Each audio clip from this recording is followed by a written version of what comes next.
Hey, nice to see you here. Let's talk about your relationship, shall we? How's your relationship going? What's happening in your relationship world? For those of you who are new to my space, my name is Jenny Glick. I'm a relationship mentor, is what I call myself. I like that name better than coach. I'm a licensed marriage and family therapist, a certified sex therapist. In this space, I'm a mentor. So it's my job to help you get from point A to point B in your relationship. I know it's not linear, right? It's a spiral when we do this work. And I also know that we do get to have outcomes. I posted a survey yesterday. Thank you for those of you who responded, and I got some questions on through my email as well. So I'm going to go ahead and address those for you right now. Thanks so much for being here. The big question that came in was, how do I hold myself accountable to my word in my relationship? So when I make that commitment to create change, to show up maybe calmer in conflict, to learn how to be more curious with my partner rather than critical, to do my own up-leveling work, how to anchor myself so that I don't lash out at my partner and make them wrong, or pull the past, what I'm angry about from the past, or my fears for the future, how to not do that when we're in conversation, but instead really stay present to the moment. If you are here live and care to post a question or comment about what I'm talking about, please do so in the chat. I will keep my eye on the comment feed and answer any comments that you might have as I am here live. And if you're watching the replay, please hashtag replay. Feel free, again, to post any questions, comments, anything further that you might have. These spaces are much more rich when we can be actively involved with each other. I want this information to be relevant to you. So how do you hold yourself to your word? Number one, you get really clear with your intention, okay?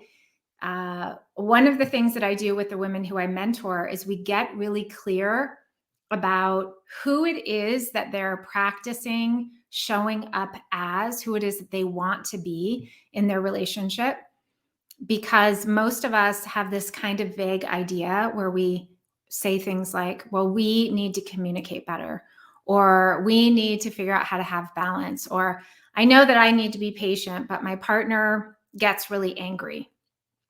And I can't be patient when my partner's angry. So none of those ways of talking about an intention or a goal will help you create a clear outcome. So when I work with my clients, we get so crystal clear on who it is that they're practicing being.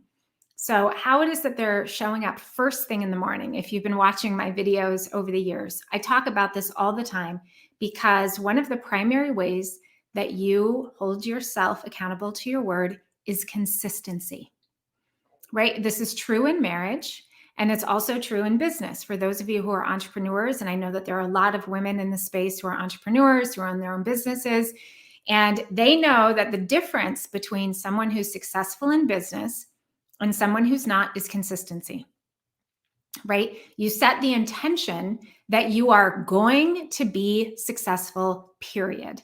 I just wrote a post about this on my personal page, which I'll share in here. I'll put a link to it so you can read it if you care to, about the importance of maintaining consistency and deciding that you're going to be successful, period.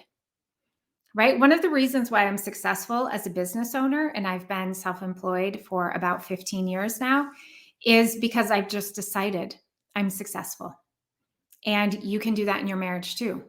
So how it is that you hold yourself to your word is you decide, and the word decide, the etymology of this is it means to cut off. You cut off, quote unquote, failure. And there's no failure, right? We just learn.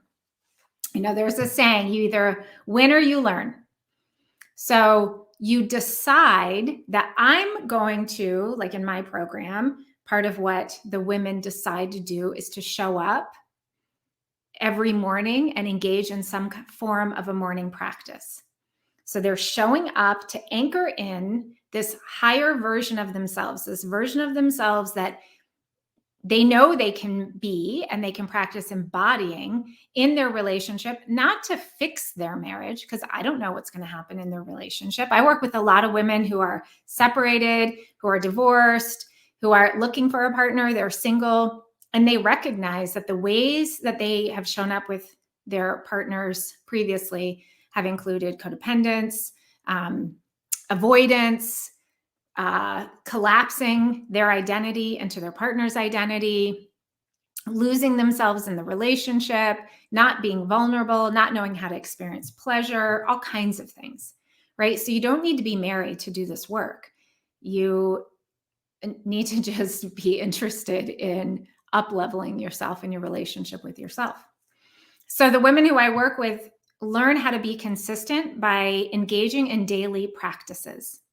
So they have a variety of different morning practices that they can engage in. And so that kind of consistency reminds them, this is how and who I'm going to be every single day, regardless of what's happening around me, right? And then they learn about pivoting. We talked about that on our group call today. So part of how I help to nourish that consistency in my 8-week relationship mastery course is we have 2 group calls a week. And in those calls, they get to talk about, share their celebrations and then bring any questions that are coming.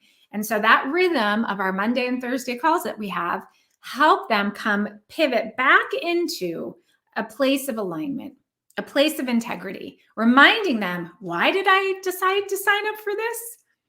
Right? Because I'm tired of having arguments. I'm tired of losing my temper. I'm tired of not feeling connected to my partner or myself.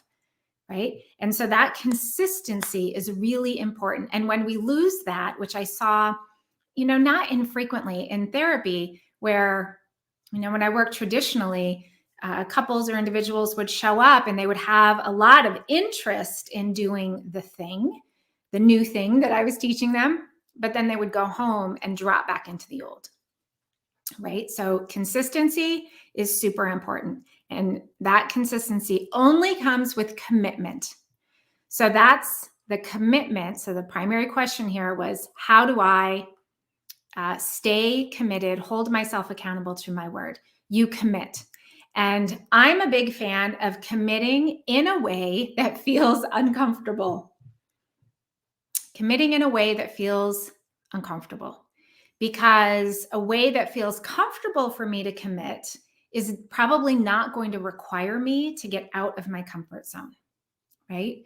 And so lately for me, I have been realizing that I need to up my commitment with how it is that I exercise and take care of my body in that way.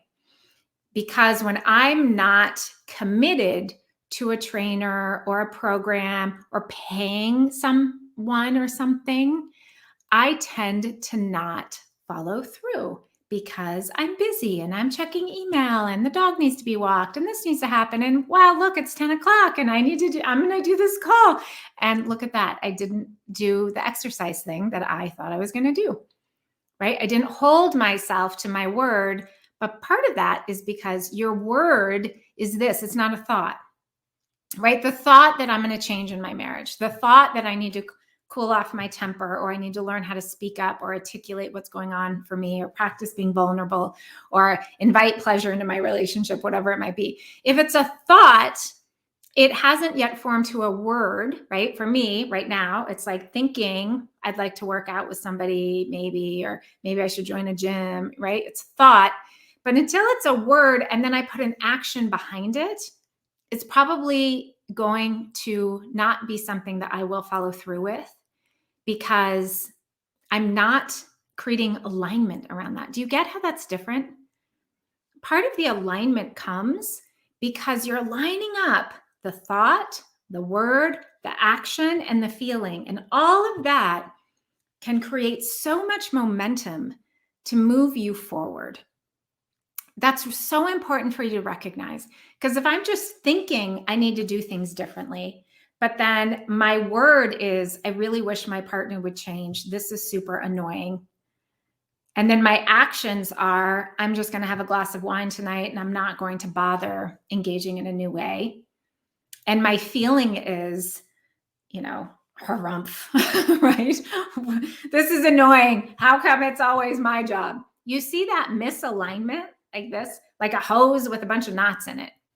There's not that channel to create something different. And similarly for me, I'm thinking, so now I need to speak it by doing some research, finding somebody to work with, investing in their thing, right? And then showing up 3 days a week to make it happen. So all of those things need to come together in order for me to stay committed to my word. Because when it's not spoken, it's probably not going to go anywhere. So I hope that that's helpful for you all. That alignment is super important for you. If you feel like what it is that I'm teaching might be a good fit for you, I'm going to put some links below. Feel free to reach out to me. I am enrolling my 8-week relationship mastery program right now. It's really amazing. The women are making huge strides. We have these great calls twice a week. You have some individual calls. You have a core curriculum that walks you step by step. And it's really quite extraordinary. And it's a great way to accelerate your growth and to hold you committed to the thoughts that need to come out in words. So thank you so much for being here. Look forward to seeing you next week. Take great care of yourself.